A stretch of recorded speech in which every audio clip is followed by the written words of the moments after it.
యేసు ప్రభు దోణిలో వెళుతూ ఉండగా గుర్తించిన అనేకులు సకల పట్టణాల నుండి యేసు ప్రభు కంటే ముందుగా అరణ్య ప్రదేశానికి చేరుకున్నారు. యేసు ప్రభు ఆయన శిష్యులతో అక్కడికి వెళ్ళేటప్పటికీ గొప్ప జనసమూహం ఆయన కొరకు ఎదురు చూస్తూ ఉన్నారు. కాపరి లేని గొర్రెల వలె వారు ఉన్నారని గుర్తెరిగిన ప్రభు వారి మీద కనికర పడ్డాడు.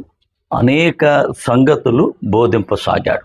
దాన్ని బట్టి వారు అక్కడికి ఏ ఉద్దేశాన్ని కలిగి వచ్చారో ఆ ఉద్దేశాన్ని గుర్తించిన ప్రభు వారికి అనేక సంగతులు తెలియచేసినట్లుగా మనకు అర్థమవుతుంది. వారికి బోధ కావాలి, దాని కొరకే వారు అక్కడికి వచ్చారు. కాలాతీతమైంది, చీకటి పడే సమయం వచ్చేసింది, అరణ్య ప్రదేశం. శిష్యులు ప్రభు దగ్గరకు వచ్చి వారిని పంపించేస్తే వారు వెళ్ళేదైనా కొనుక్కుని వెళ్తారు ఆహారం తినటానికి అని చెప్పారు. ఇక్కడ గమనించండి, వాక్యము కావాలి, వాక్యము కొరకే వారు యేసు ప్రభు కంటే ముందుగా అరణ్యానికి వెళ్ళారు. ఆయన కనికరపడి ఆ విషయాన్ని గ్రహించి వారికి కావలసినటువంటి వాక్యాన్ని సంపూర్ణంగా వారికి అందించాడు. శిష్యుల తొందరపాటుతనం ఇక్కడ కనపడుతూ ఉన్నాయి.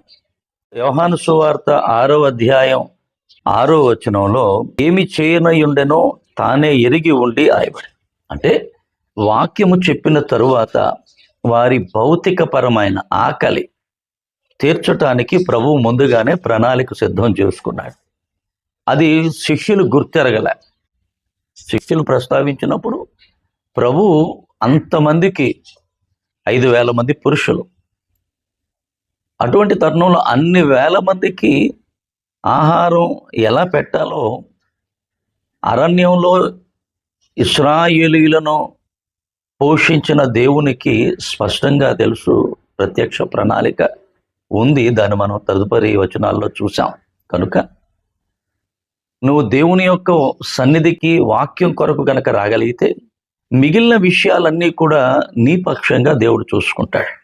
నీ ఆకలిని తీర్చటానికి ఆయన ముందస్తు ప్రణాళిక వేసుకున్నాడు. ఆయన ప్రణాళికలో నీ అవసరాలు తీర్చబడటం అనేది, నీ సమస్యలు తీర్చటం అనేది ఒక భాగం అనేది మనం గుర్తించాలి. కనుక వాక్య ప్రాధాన్యత మనం ఇవ్వగలిగితే మన నిత్యావసరాలు, అనుదిన అవసరాలు ఆయన చూసుకుంటాడు.